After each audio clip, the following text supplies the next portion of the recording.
I am a high school teacher. I teach art at Weber Institute. I'm the only art teacher here in this school, so we do have a lack of the arts in our school.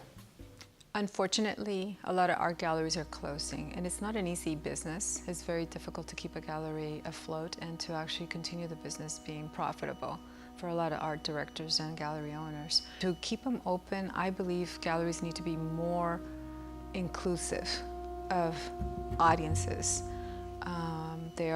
I don't believe there's a lot of galleries where people can walk in and feel like they're welcomed. A lot of times I hear from my students that they feel uncomfortable walking into an art gallery. They feel like it's unapproachable, it's not a place for them. And a lot of times it's because the space is not designed to make people welcomed. And if galleries were more open to the idea of changing their format of their space and the way they portray the artwork or the artist that they're actually displaying the work of, I think it could be more inviting.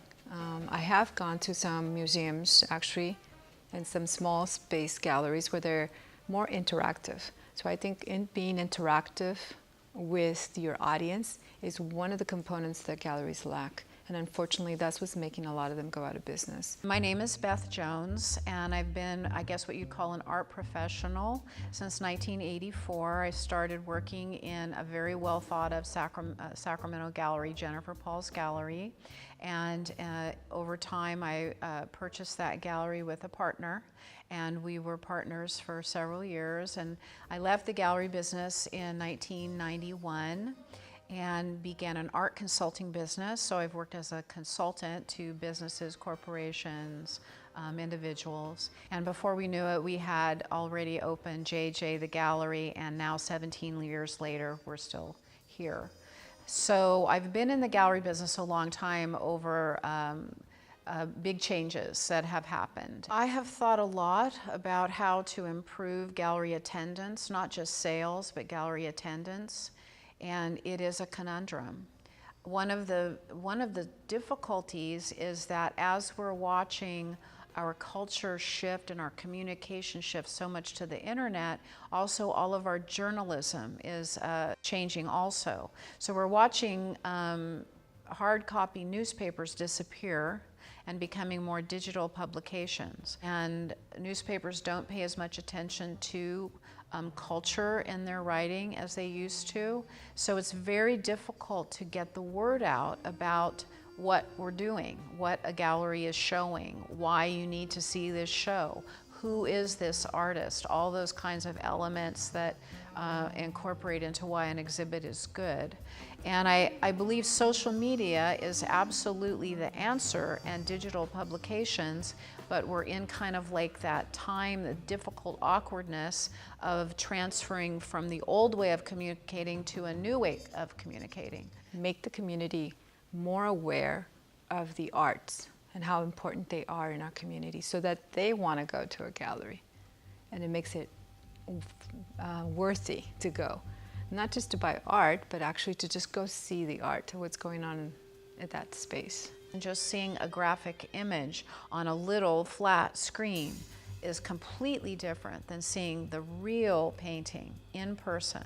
And I've seen this on Instagram because I put it on Instagram, but I know that what it's really like to experience it in a space with ambient light, with all of the other things around it that it's kind of like bouncing off of, and it's a completely different experience.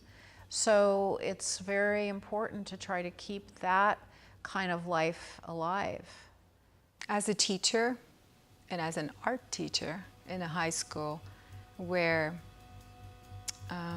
career tech academies are emphasized, unfortunately, the arts are put to the side. And that is really unfortunate because the soul, the spirit, and the love comes through the arts. And it is not necessarily taught. And a lot of our teachers sometimes don't even feel that they're creative. They themselves don't feel that they can even do anything. And that there are only certain people that are artists and they are not. So our mentality, our form of thinking as to how to educate needs to change. We need to be more inclusive of the arts within the core curriculum, which they call core curriculum. But in reality, I think the arts are part of the core curriculum because it's important that students develop in a lot of different ways. And we have a lot of different modalities in the way we learn. And some people are very visual, some people are kinesthetic, and those areas are where the artists are very successful. And I think we don't tap into those areas. So a lot of our students get discouraged at school, a lot of them drop out, and later on you realize that they're very creative, but they were not tapped into that area that they have the ability to develop and be successful. As an art teacher, sometimes I get very discouraged that a lot of times schools will have funds set aside, but only for certain subjects, mathematics and science and writing, and that's it. And they say, well, not for art. We don't need art. And I'm like, really? You can incorporate the arts into those subjects so easily and make those subjects even easier to teach. You know, I think that public education has, our system in California is the only one I know about, but my very first art experience was in kindergarten in 1960 when I was 5 years old. And I remember very well putting paintbrush to paper and thinking, this is what I want to do. And I was 5 years old. So the more that children are exposed to those experiences, of making things, but also seeing others and what other people make, the more you are going to find those people. If they are continually told that that's really nice, but it's not important, then that's the kind of importance it's going to have, you know, in the culture we create. And I think about now, there's like this kind of movement for all kinds of people to make art, which I think is wonderful. You know, older people, it's almost kind of like therapy, art therapy for everyone. And I think it's great for people to have those experiences, but we need to have those experiences when we're younger. So we find out really about, wow, who am I really? Having been, you know, an art gallery director, owner, curator, I am in love with the nuances of art objects and the texture, the small details that make up the whole of a piece. And it is impossible to be able to show that on a screen. You aren't even necessarily seeing the right color of the piece. So I understand that informing ourselves and educating ourselves about a certain artist, it's wonderful to be able to look at it online and see those, you know, the basic information, but I don't think it can take the place of seeing artwork in person. And that human aspect of touch, a tactile sense, is not there. So in that sense, there's never going to be a competition in that. If galleries were to target that and amplify it and make it successful, I think they could win.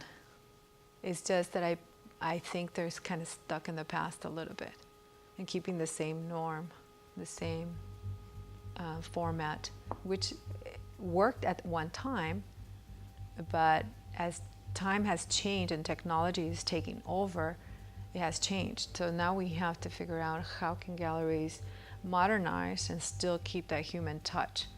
And that, I believe, can be done.